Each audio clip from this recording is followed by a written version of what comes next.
हम लोग जब शुरुआत करते हैं किसी चीज़ की तो हम हाईली बोलते हैं ना एनर्जेटिक रहते हैं, बहुत ऊर्जा हमारे अंदर उस समय होती है जब हम कुछ शुरुआत कर रहे होते हैं। लेकिन जैसे ही हम उस यात्रा पर आगे बढ़ते हैं तो बहुत सारे लोग उत्साह खो देते हैं। जैसे मैं एक कहानी हमेशा बताता हूँ, एक राजा और एक रानी की कहानी कि एक बार एक राजा था, उसने कहा कि जब भगवान जी ने उसको दर्शन दे दिए, उसने कहा भगवान जी आपको दर्शन मेरी जनता, मेरी प्रजा को भी देने होंगे।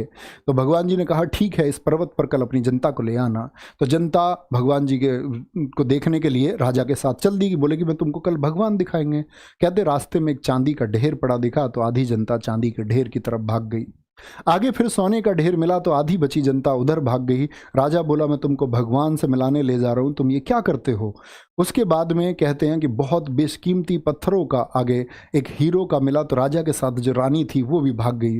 कहने का मतलब है रानी का भी कोई भरोसा नहीं है। अंत में राजा राजा भगवान जी के पास अकेले पहुंचा तो भगवान जी ने पूछा राजा से तुम्हारी प्रजा कहाँ है। उसने कहा जी जीवन का यह सिद्धांत मैं समझ चुका हूँ कि जब हम शुरुआत करते हैं तो एक ऊर्जा के साथ करते हैं, लेकिन अंत तक बने रहना और हमारे बीच में लुभावनी चीज़ें हमको हमारी मंजिल तक नहीं पहुंचने देती। कुछ लोगों को बीच की लुभावनी चांदी पसंद आ जाती है, कुछ को लुभावना सोना पसंद आ जाता है, कुछ को लुभावने हीरे पसंद आ जाते हैं और वो अपने अंतिम लक्ष्य से भटक जाता है। और कुछ ही चंद लोग, राजा जैसे लोग वहाँ पहुँच पाते हैं जिनका वैसा ही विवेक और वैसी ही बुद्धि होती है, वह ही बच्चे मंजिल को प्राप्त करते हैं। तो मेरे दोस्त इसी यात्रा में दिल्ली पुलिस के एग्जाम में नहीं, आपके जीवन में ऐसी बहुत सारे बच्चे मोड़ आएंगे जो आपको अपनी तरफ बच्चे आकर्षित करेंगे। आपको कभी सोशल मीडिया से बहुत ज़्यादा जुड़ने का मन करेगा। सोशल मीडिया सही है लेकिन एक सीमित समय का चुनाव भी तुमको करना होगा।